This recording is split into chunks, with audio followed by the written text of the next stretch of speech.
Quel est le point commun entre le film Psychose, ce tableau de Botticelli et l'opéra Carmen de Bizet?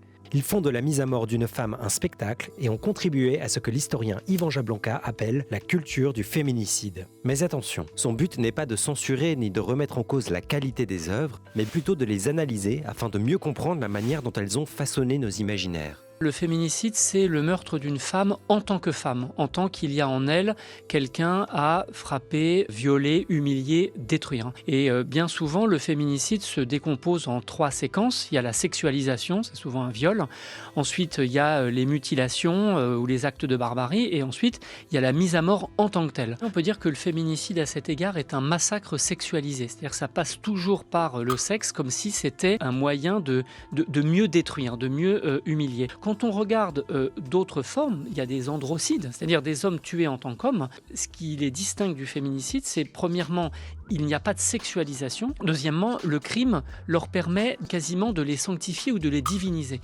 Alors que les féminicides sont là pour, au contraire, humilier les femmes et les ravaler à l'état quasiment de déchets. Le féminicide devient un divertissement avec le déploiement d'une culture de masse au début du 19e siècle. Les tueurs en série font les choux gras de la presse et le théâtre, le musical et plus tardivement le cinéma s'en emparent. Fritz Lang, Hitchcock sont véritablement fascinés par les meurtres de jeunes femmes. Chez Hitchcock, de The Lodger jusqu'à Frenzy, en passant par Vertigo, L'Inconnu du Nord Express, Psychose, c'est un cinéma qui est intégralement féminicidaire. Et le point douloureux, c'est que ce sont aussi des chefs-d'œuvre.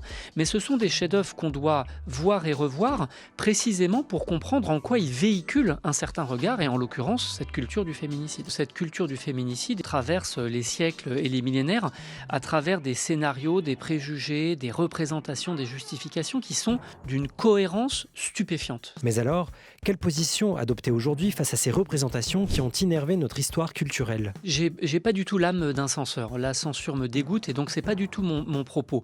Il faut revoir les Fritz Lang, les Hitchcock, Picasso, Otto Dix et tous les expressionnistes allemands qui ont fait du féminicide un de leurs points d'entrée dans l'art.